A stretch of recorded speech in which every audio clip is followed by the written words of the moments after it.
Morning dream. I kept circling around, trying to find another route to the airport to get back. There was a drop-off on the trail. I was taking a different route to save time, but it came to an abrupt end. It was a black tar walking trail. The scene felt familiar, but like in my other dreams, it was a mix of several places. One part was an area that goes down by the big pond in University Circle over by the VA in downtown Cleveland. Another part was a hill I used to go down from one of the main roads in Ulm, Germany, when I would walk from the base to the Danube River. The third part was a construction area with a cliff drop-off that I can't quite place.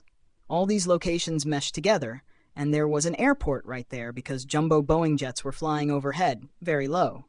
It was evening, and I had to find my way back to where the buildings were. The sky had a pinkish hue. Then, I was in an old-time lodge dinner hall with elk and deer on the walls. It was somewhat dark, but filled with lots of people talking and having a good time. They were eating, and there was a good feeling in the room. I was at a long table full of people, and you were at the head of the table. I noticed you looked sad or melancholy, so I backed up in my wheelchair, spun around, and zoomed all the way down the long table right up to you. I looked at you and asked, "Are you okay?" You looked at me and smiled, saying yes, but your face was gaunt.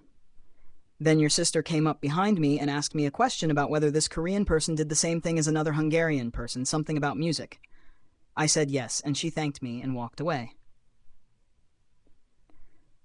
I continued talking to you, and then I woke up. Your hair looked exactly how it did in the photograph you sent me yesterday. I think this is a dream that I can actually analyze and make a little sense out of the ending. Remember, it's a dream, so don't take it literally, please. Just before I went to sleep, I remembered thinking of my friend Kim O'Neill, who passed away a few years ago from pancreatic cancer. I remember texting her, "Kim, how are you doing? What's up?"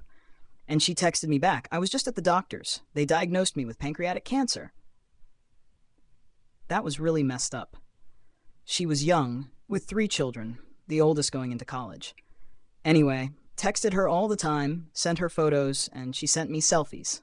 We talked here and there, some FaceTime. She was so fun. She did not want to die so badly because of her children. Life is not always fair. She was talented too. She made a really cool henna tattoo on my wrist of the Cavs logo in a basket hoop. Really nice. In the dream, you are obviously sick. Maybe the dream is about the fear of you not being around in my life, but then again, maybe it's just random stuff with my crazy brain creating motion pictures in my head while I sleep. Also, I was in my wheelchair, which is different. Most of the time, 95% of the time, I'm not in a wheelchair in my dreams. And many times I'm flying. Go figure. I slept 5 hours, then got 1 more after being awake for an hour and a half. I had the dream after the first 4 hours, so I think I was well rested. And that's why when I fell back asleep, I had a very vivid dream. As I composed this morning, I had to write it down instantly so I wouldn't forget. I'm looking at a cardinal and a blue jay playing back and forth. It's 6:30, and God, I feel good right now. Comfortable, no pain. It's so peaceful. I never get this feeling that often, a physical feeling.